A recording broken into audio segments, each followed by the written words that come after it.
Hey guys, welcome back to Olympic Foil. Today I have a special guest, Robbie Moore, who you might have seen from the earlier videos commentating on bouts. Robbie is a fencer for the Portuguese team, and today we're going to be going over his bout with TImur Safin from 2019. Thanks for coming, Robbie. Thank you for having me. Yeah, that was a long time ago, but it's the furthest I've ever gotten. So I'm happy to show it. And soon after that, I mean, yeah, Timur was still on the circuit for a bit after that, but now we don't get to see him fencing that often. So it's kind of unfortunate. I mean, maybe a video from the Russian nationals or something comes out, and then we can see him fence about, but it's not in the same volume as what we were seeing before, obviously. So, maybe a bit of background to the bout. Where were you training at the time when you were fencing Safin Yeah, here? I was training in Bonn, in Germany, and I Uh-huh. was living there and studying at the same time. Yeah, and it was great. I mean, it was really great. So there's a little story behind that as well. So basically, in 2017, I moved back to Germany after being like 3 years in the U.S. Hmm. and I decided to start fencing again. And since I was in Germany, it would have been impossible for me to continue to fence for the U.S. And I'm very happy to represent Portugal. I'm Portuguese. We speak Portuguese at home, and Mhm. so it was very, it was very, what's the word? It's very convenient, and I was very happy to represent Portugal. So I just talked to them, and they said basically, of course, no problem. Just send us your Portuguese ID card, which I did, and then I went to Bonn to the training center, and I knew one of the coaches there, Richard Junghans, who at the time was kind of like a junior slash cadet um, national coach, Mhm. Yeah. and he said, "Yeah, come to the junior training. I don't. The senior training is by invitation only, so I can't really get you in there just automatically. You have to come to the junior training first, and we'll then kind of see." So I came to the junior training, and I was there for like I don't know, like 5 months probably at least, maybe even 6 months in the junior training, and I lost like three bouts in my whole time there, which was pretty cool. That made me feel pretty good, Quite. I mean, in a way, but I also wanted harder bouts, but they were good. They were good. I was fencing good, and I was pushing them, and I wasn't giving anything away because I wanted to prove myself. I wanted to prove that I needed to be in the senior group, so I just wasn't giving anybody anything. And then I went to the Anaheim Grand Prix. That was my first senior international competition Mhm. because Portugal, they just don't send 8 people to Grand Prix or 12 people to uh, World Cups. And so I just talked to them. I said, "Hey, can I do this? Like, do you guys care? And I mean, I'm from California, so I also visited my family, and they came and watched me fence, and it was we made it a whole kind of family thing Mhm. because Anaheim is in LA, of course, and I didn't do that well. I think I won. I mean, I definitely won a pool bout. I don't remember if I won two, but I beat a pretty good Chinese guy. Oh, I can't remember his name right now. But I didn't know who he was at the time. But people were saying, "Good job, Robbie." So that was cool. Even though I only won one bout, like I didn't even make it out. I didn't even make it out of pools, but I was still happy with it because it's my first senior Grand Prix, and I don't know. I was doing my best, and then at the Grand Prix, I talked to Uli Schreck, who was the national coach for Germany for a really long time. He was Benjamin Kleibrink's coach and Peter Jopik's coach as they were, reaching those really top um, results. And I talked to him and I said, "Hey, I'm in Bonn and I'm training with the juniors and I'm not really losing ever. Can I come train with you guys?" So it's funny. The first time I ever met Uli Schreck and talked to him, although in Bonn we were probably living like 20 minutes apart from each other, was in Anaheim, Mhm. on the complete other side of the world. And he said, he only asked me one question. He said, "Are you going to continue going to these World Cups, or is this just like something you're doing just for fun, just like this one time?" And I said, no, I want to keep doing it. And he said, okay, come to the training, and we'll evaluate you. And so right after that, like the next week, I came to the training when he told me to be there, and warmed up with them a little bit, and then we fenced, and I fenced Andre Sanita as like the first bout, and for Uli to see, and Uli was watching, and Andre was beating me like, I don't know, it was not that bad, it was like 9-7 or 9-6 maybe. And then Uli called me over. We weren't done with the bout yet or anything, but he just called me over and he said, "Yeah, you can keep training with us. It's fine." So that felt really good too. I was like, Great okay, stuff. cool. Yeah.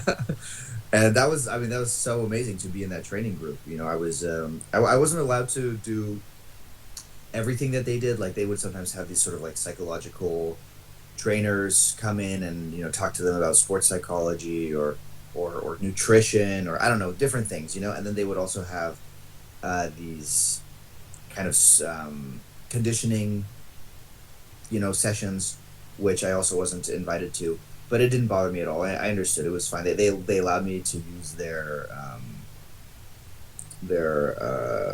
gym.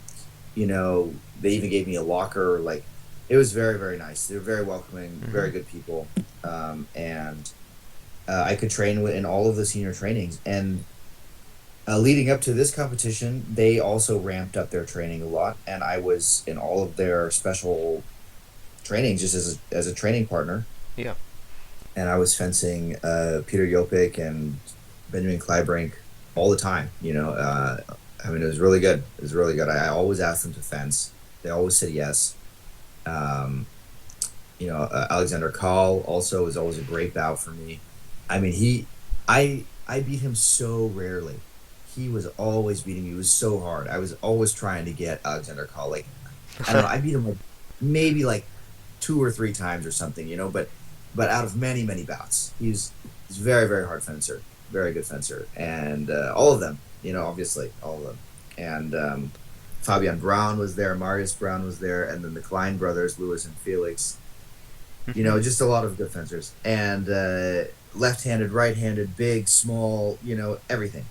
So that was the best training period of I've ever been able to have, basically. And so I was very well trained for this event. Yeah. And I was the most prepared I'd ever been for an event, and it really paid off. In the pools I went 4-2, and that was really my big blessing, because then I had a pretty good draw, pretty good kind of run of the tableau. I had Lawrence, oh my god, I forget his last name, but he was fencing for the Philippines at the time, but he's American. And then I had Dielson, an Angolan fencer, who's actually from my club in Portugal. So I definitely got lucky with the path. But I had a tough pool, and I did well in it. Yeah, 4-2 in a world championship pool. That's So you gotta earn it. I mean, of course, it's when you have like an easy path. Sometimes people will say like, "Oh, well, you had an easy path," or whatever, But you gotta earn the easy path, like. And sometimes you don't always manage to even you do well in the pools, and you still don't get an easy path. So luck is definitely part of it.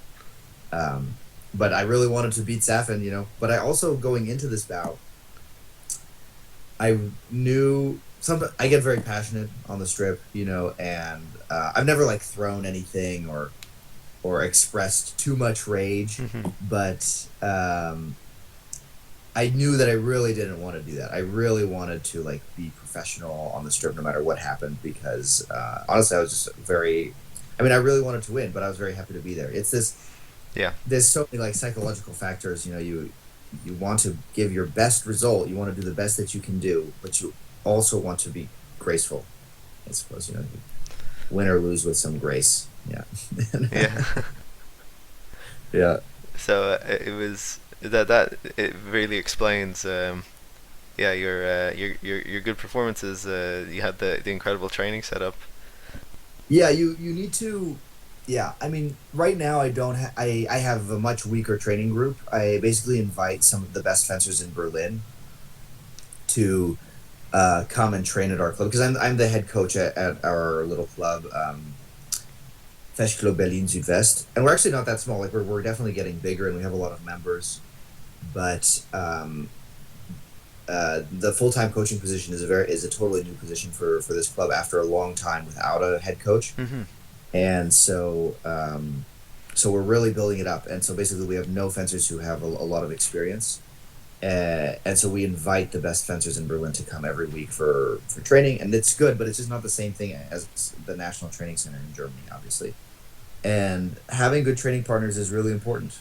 It's really important. You know, you can you need to be physically fit. You know, you need to have good stamina. You need to be explosive. You need to be flexible, and of course, you need to have experience in the sense that you have a good kind of fencing feeling, or you need to be tactically smart. You know, you have to be like the full package. Or I don't know, maybe some people just focus on one thing, but I like to focus on trying to be good at everything. It's also kind of the most fulfilling for me. I think it's also good as a coach because then every student, you can relate to some part of their experience. You know, if you just say, oh, I just go on the strip and I just kind of pray and go full force, you know, and I don't know. So in some interviews, I get the feeling that the fencers, they just say, oh, I just feel it. If I think I lose the bout, you know, that's great for those fencers. But I think as a coach, it's difficult if that's your approach to relate to a student who's maybe going to be a little bit more cerebral, you know, who's not going to who that's not going to work for them, you know, and that's kind of my approach. Yeah. So yeah, you need to have good training partners. I had good training partners at the time, and that was very good. Yes. So let's crack into the bout here. And I have to say, if you hadn't told me it was the first, you know, or your best result, I mean, you look very normal, like at home in this setting. Thank you. Yeah, it's the best result of my life. It's the furthest I've ever gone, and I'm competing again. I'm training again hard, and honestly, my number one goal is just to beat this result. Just basically, what it means is to get a top 32 in a World Cup or higher.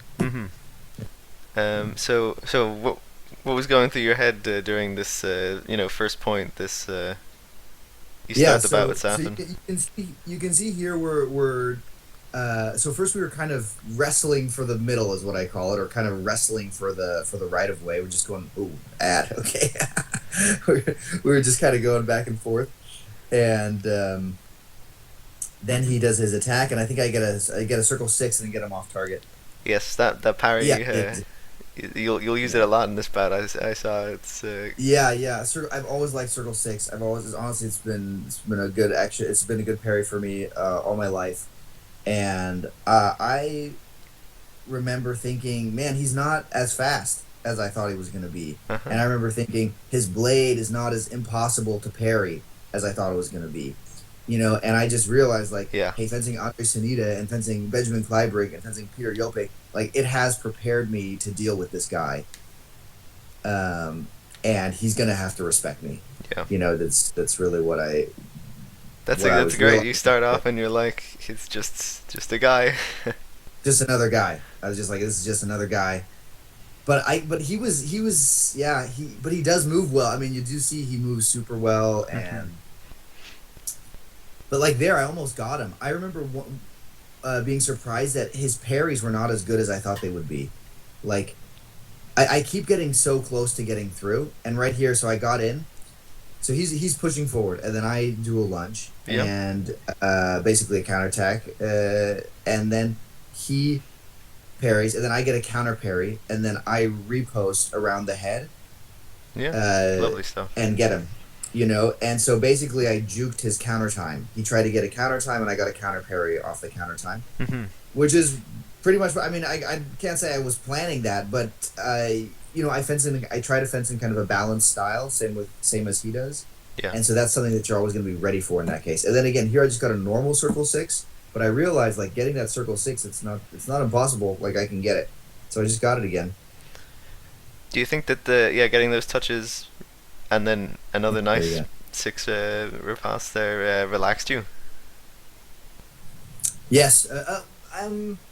No. No. Okay. No, it didn't relax me.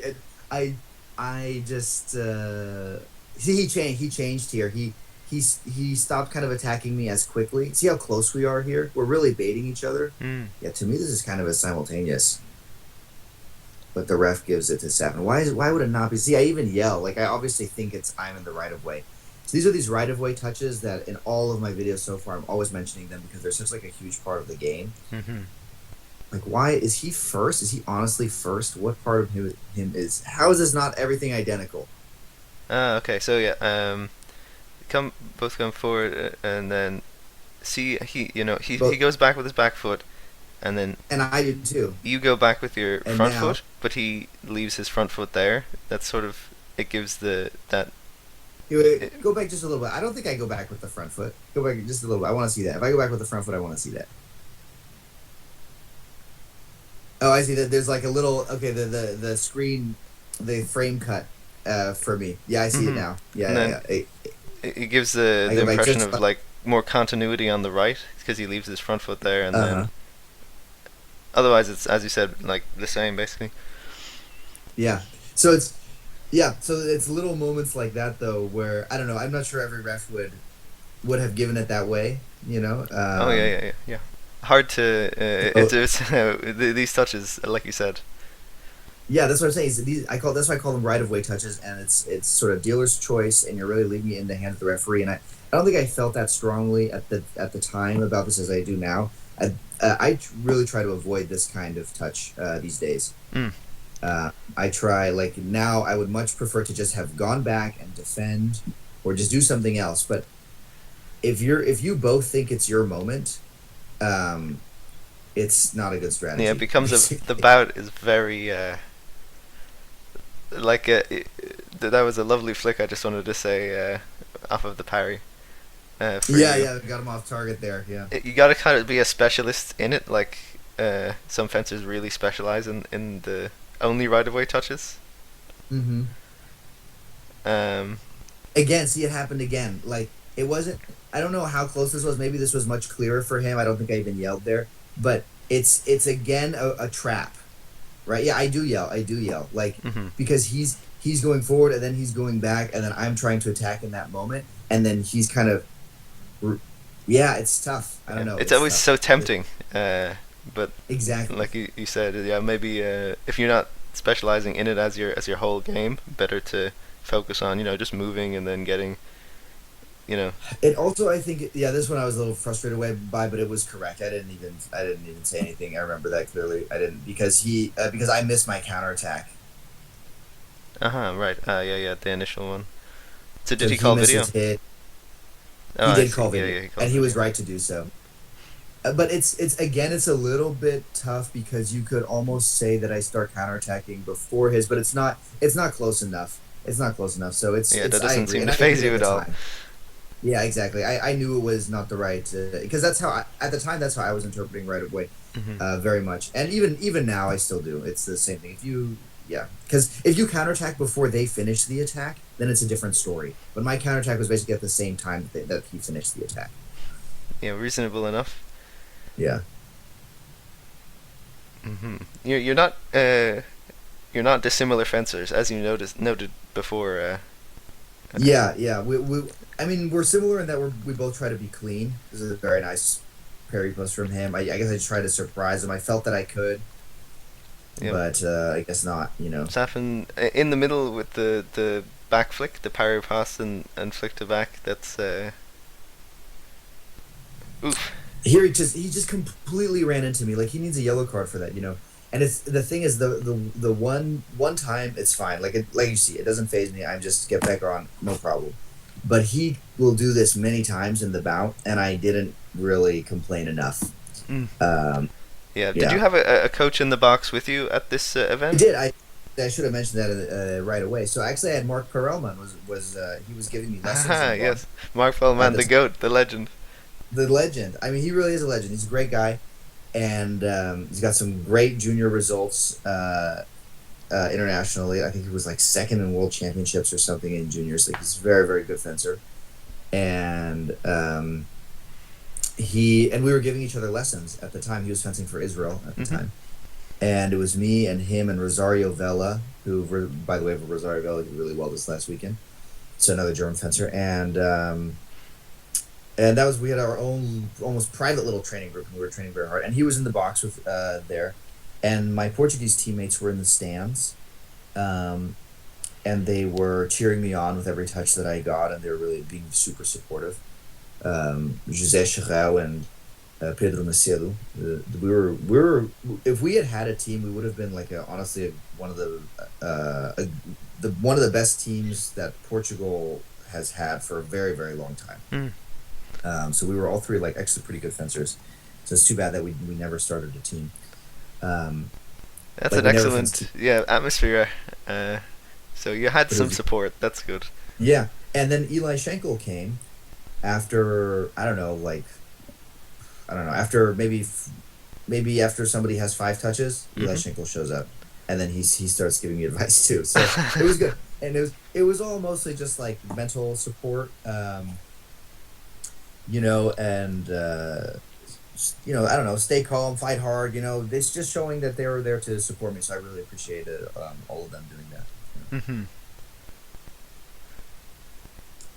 Yeah, let's see. So yeah, let's see Oh, what's he's going on afraid here. of that parry now, isn't he?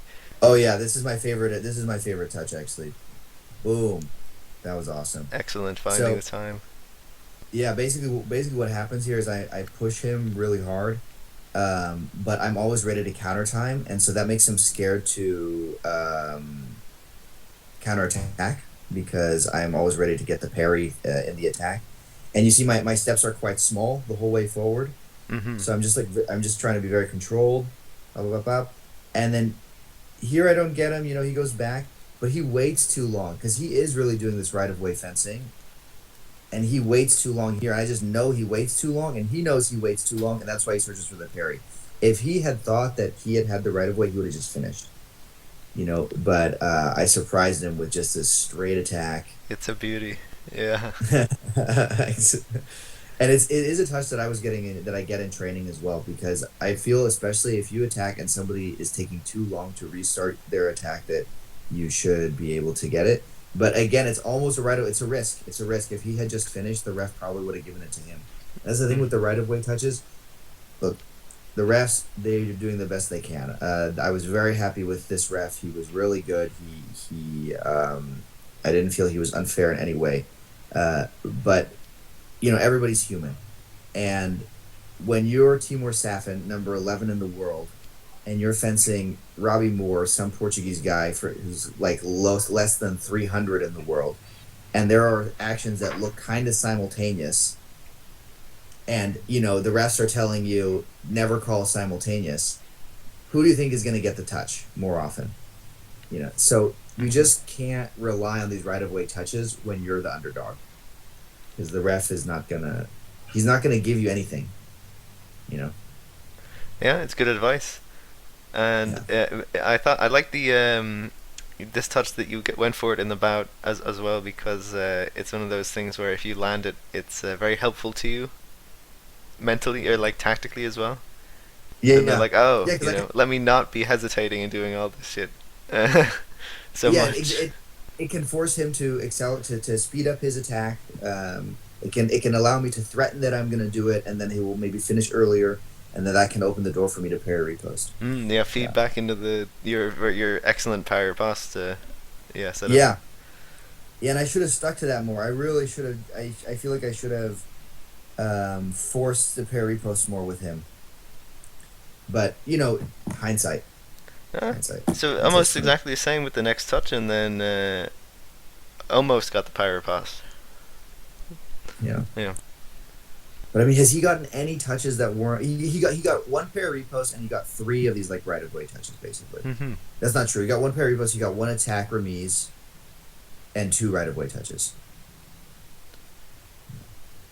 See, like this, he's gonna give it. He's gonna see. I think this is mine. I still think this is mine, even when I watch it in video. I think maybe I'll change my mind right now. No, I still think it's mine.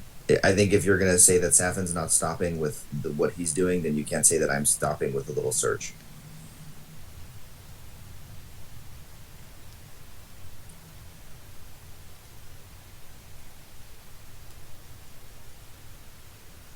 Yeah, it doesn't look good for Safin. He also sort of pulls away a little bit.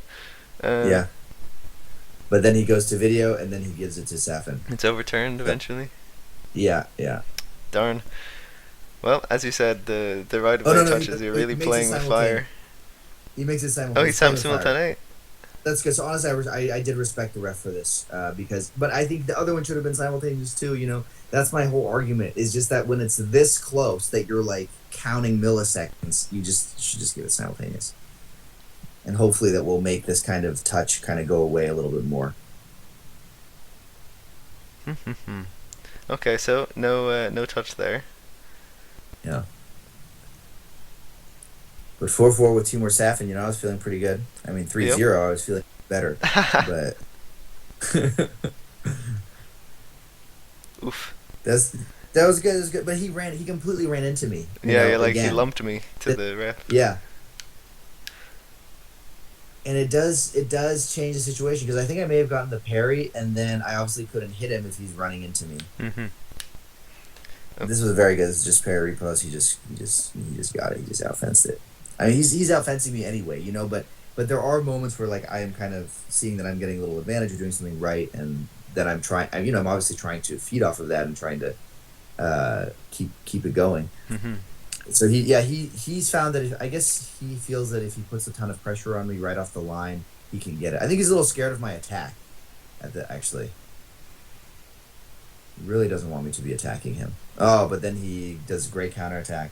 His counterattacks are so strong, especially this where he hits and then he goes in for it's basically an inquadrata, but it's opposition in 4 is the thing that is the most important. And he steps in. Opposition in 4. That was always a great counterattack for Safin, and he could get incredibly low sometimes with that counterattack Oh as yeah, well. yeah. Nick Itkin does the same kind, and honestly, it's a kind of counterattack that I see most in women's foil, but some of the very best men's foilists manage to do it as well. It's this like lunge, and then you pull the bell guard over way deep into the 4 and like over to your back hip. But actually, it's my tip to anybody who wants to get good oppositions is to try to make your bell guard touch their bell guard. So it's when we do opposition, it's kind of hard to understand like where am I supposed to hold my bell guard, because we kind of think, oh, the tip is the thing that's dangerous, but it's hard to follow the tip in my experience with opposition because they can angle it at any time and it's the fastest part of the weapon. You know, obviously it's way faster than everything else. But when you do opposition, you try to line up your bell guard with theirs, you're gonna have a really good chance of blocking them out. And if you go to the one where he did it on me, you'll see that his bell guard is like touching mine. Yeah, and like let me get the little slow mo, and we can just see what you're saying. Just Boom, there. you see that? Yeah. So it's having the bell guard to bell guard. That's for me. That's the metric. That's what I tell my students too. That's the metric, because how are they going to get the tip on if your bell guard's against their bell guard? I don't know. It just maybe they can. Maybe somebody will show me how. But that's the kind of rule of thumb that seems to work. Yeah, it's very good. He just pulled me. Parry. It was almost a saber action there. Try to get him, and he gets up very fast parry post. Very strong. I think great decision to change your foil here. Yeah. I was trying to be clever. I really didn't want to leave anything on the table. You know, I wanted to walk away from this bout saying I did everything I could. I tried everything. I was disciplined. I took risks. You know, that's the hard thing, is that these things are on different sides of the spectrum. Being disciplined and taking risks are sometimes two totally different things. Sometimes they're the same, but sometimes they're totally different. Yeah, well, and now already it's better. Yeah. Yeah, I'm trying to draw him in more. This is good stuff here, where I'm drawing him in, trying to get the parry post. Yeah. He's looking for a way in and he's not finding it. So this is actually a really good sequence. But then he draws me out to do the attack. So it's very well done for him, because there's this whole sequence is we're going back and forth. You know, I'm trying to find my way in, he's trying to find his way in. And we're both when we're in defense, we're giving each other little moments. Like right there, I almost got the parry post. We're giving each other little moments to do the attack so that we can try our parry post. And then it just worked for him, and it didn't work for me. See here, boom! I almost got him there. Yeah, you guys are very similar in the fencing. It's an interesting bout in that way. Yeah, I mean, my coach was Alexei Marugin, Ukrainian, but obviously it's all the Soviet school of fencing, and so I think I definitely see a lot of that sort of classic Soviet stuff, which I don't know, I'm always hesitant to talk about.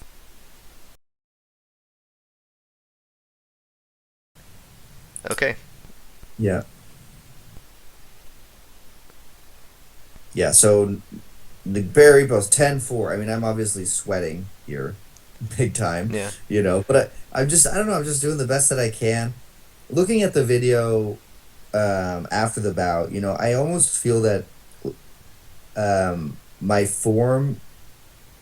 Oh, that was good. I was happy with that. Obviously, my form is good, but I sometimes I wonder if it's taking away from my mobility. Like if you're too low, and if to have a good form, you have to be really strong. You have to work out a lot. Yeah. Or just genetically just be very, very strong, because you need to, like, it's a strength weight ratio situation. If you're light and very, very strong for how heavy you are, then you can have good form.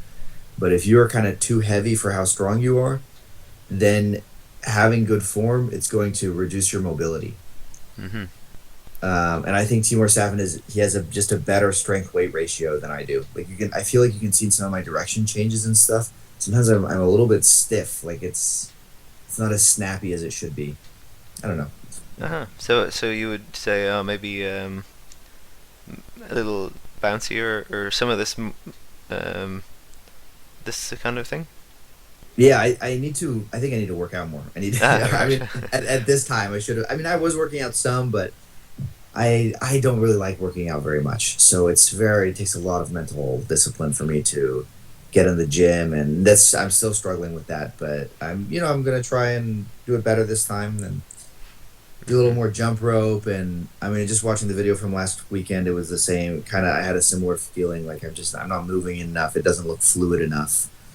When you watch Nick Itkin fans, or Imura or Chung, I mean, or any of these, like, just top guys, it just doesn't look like it's difficult for them to move. It looks like their body's just doing whatever they want it to do immediately. Mm-hmm. And I feel that, like, in this bout, at least, there's some delay with my movements, and I just don't see that with Safin. So it just makes a big difference to strength and speed and stuff.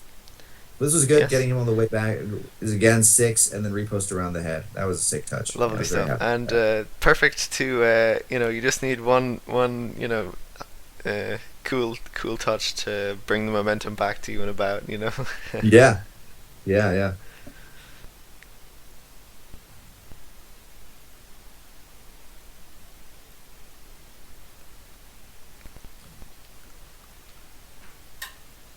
Oh yeah, around this time, Eli said, "Robbie, just have fun." Mm. I liked the you come off the line, this sort of these steps here, where you're hopping around a bit, or like it's dynamic. Yeah, Looks I do. good. I do get more dynamic here, and so this is what I'm talking about a little bit. This is where I think I tried to be a little bit less stiff, and Yeah. and Eli was saying, just have fun, and I knew I had to give him a new problem to solve. And so I did line, and honestly, the line was really good. Like, he did not touch my blade. That's why I was so happy about it. The only reason that he could have gotten a touch, and the ref gives me line, like, he acknowledges that it was line. So even if Savin had gotten the touch, it would have been mine.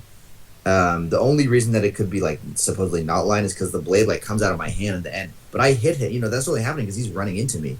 Mm-hmm. Like, the moment of the touch, I'm completely in line. Yeah, you do look more relaxed in this touch, and like you're running things. Yeah, my coach always, when I was far behind, my coach always said, "What do you have to lose? Yeah. Just No stress, fellas. Yeah, exactly. Just fence him. Just go. Fight as hard as you can, and but also try to find the key. That's the thing, is you gotta. And this was cool. Like, see, I set up the same line. And then he was like, "What is he doing? Like, what kind of idiot's gonna try the exact same line twice in a row?" And then in that moment, I did a really good attack. Mm-hmm.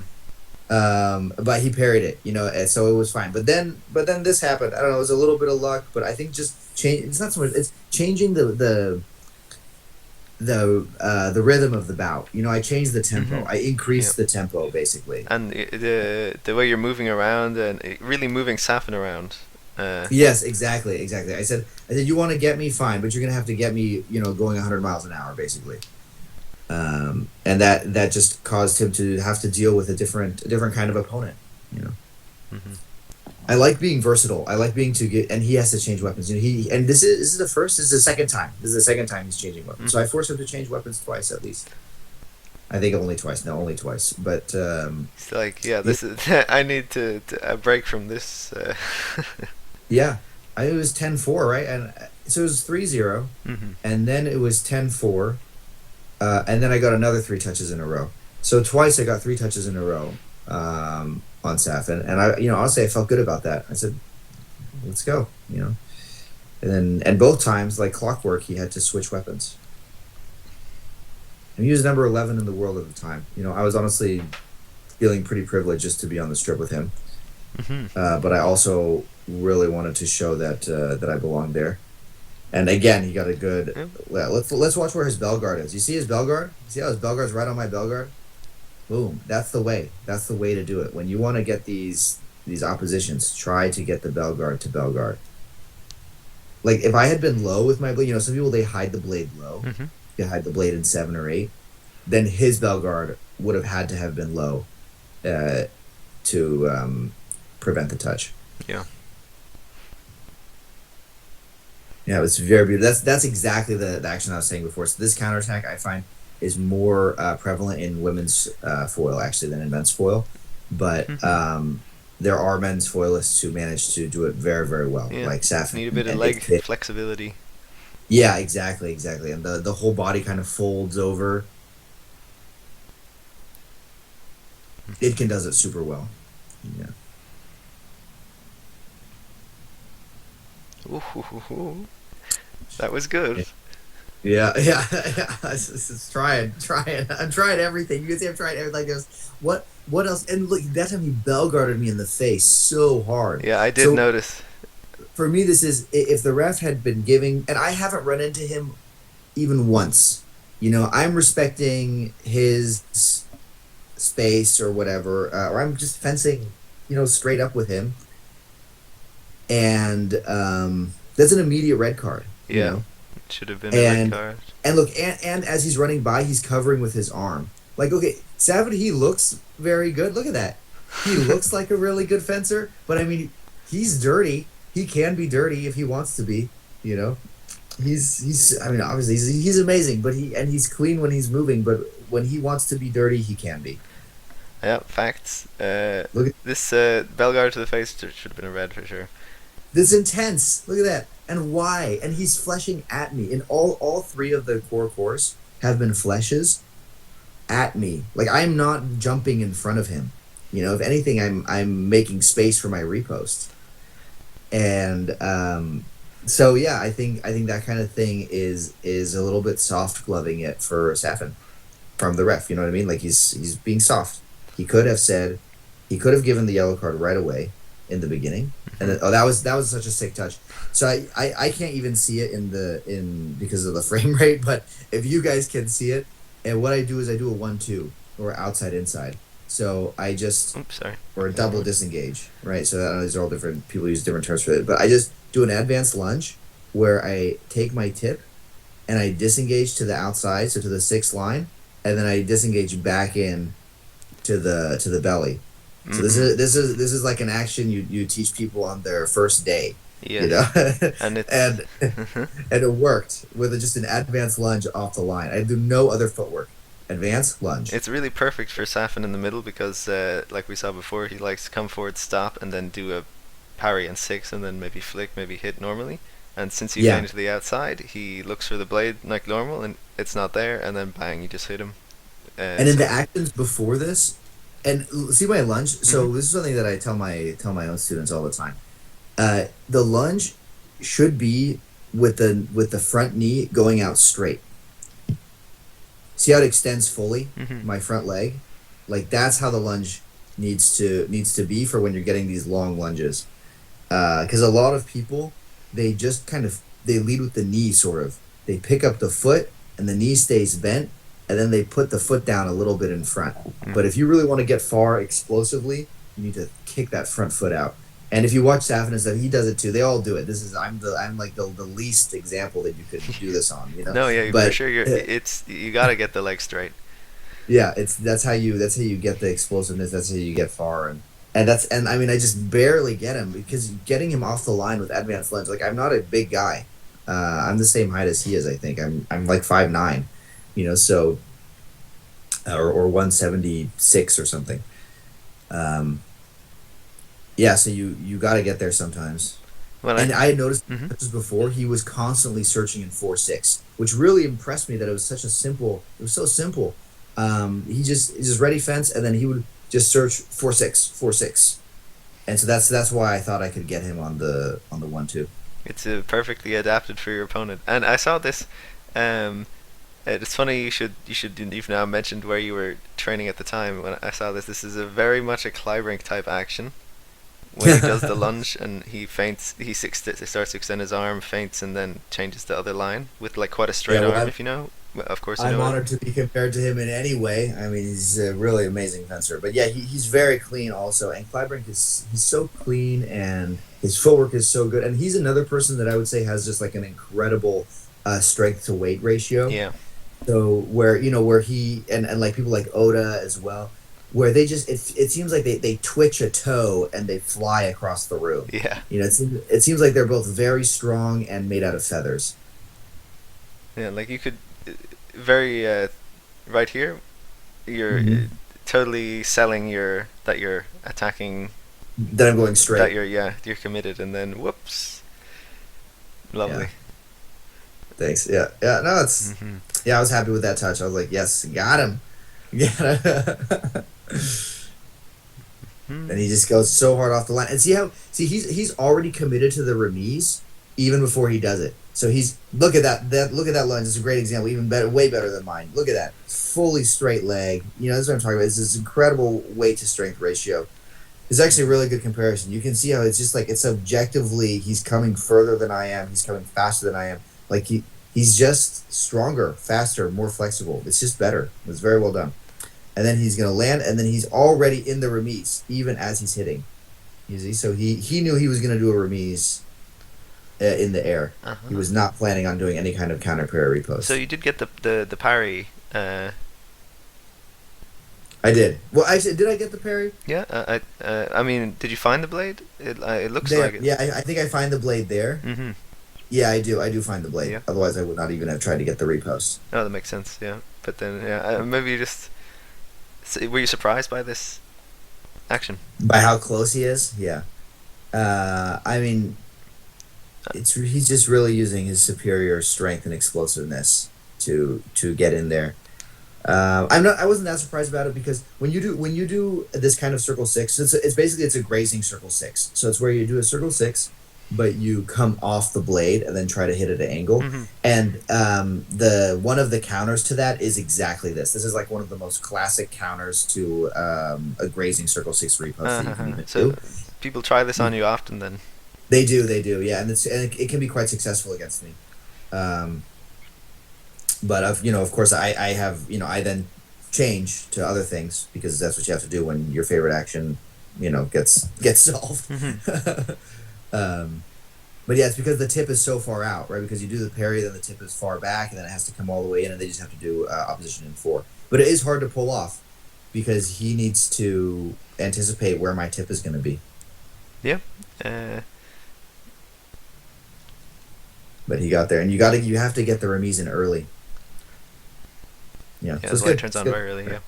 Look how low he is. It's very flexible, very strong. That's really what you need. I mean, it really makes a difference. It's not just about decisions and about fencing feeling and stuff like that. It's physical ability plays a huge role.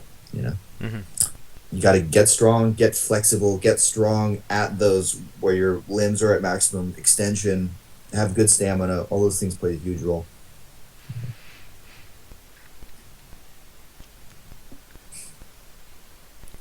Let's see. Yeah, here I'm thinking I can get him on the attack maybe, but he steps in and gets me with a parry post on my preparation. Yeah, it's Basically. the footwork. It's sort of back to how it was before you started. And Really playing with the match. I think, if yeah, you get me. Maybe yeah. you put yourself back in it, and I did, but I guess I felt that he figured out my gimmick with the I line see. and the jumping, So it But was. maybe not. I don't know. Well, yeah, I'm just on the outside looking in. Yeah, it's a good parry repost. But I see what you mean, and I agree. I mean, I did go back to it, but I just didn't. I guess I didn't feel that the jumping was getting me where I needed to go, so I needed to find something else. Hmm. So here I'm trying an extremely aggressive attack, right, high risk attack, because what do I have to lose Yeah, at this throw him point? off a bit, and it's not bad.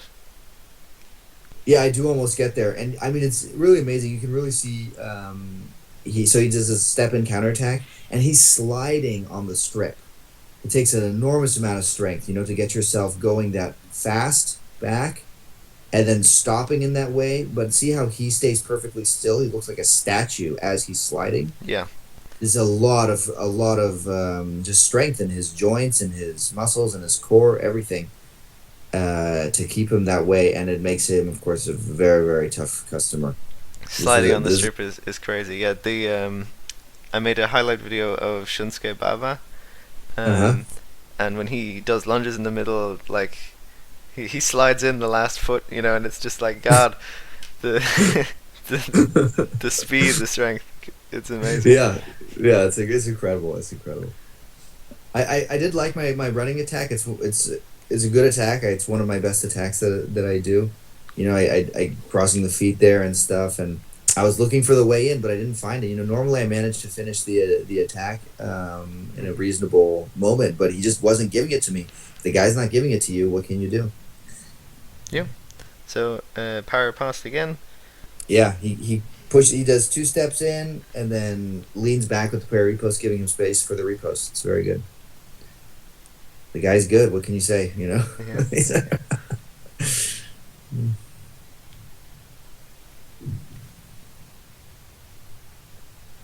He's gonna give it. I think he's gonna give it attack. He should. No. Okay. That's nice. See, the ref was being nice to me. It's okay.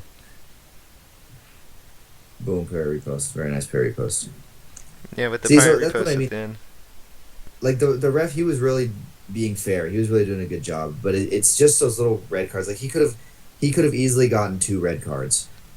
For hitting me with the bell guard and then the two cores.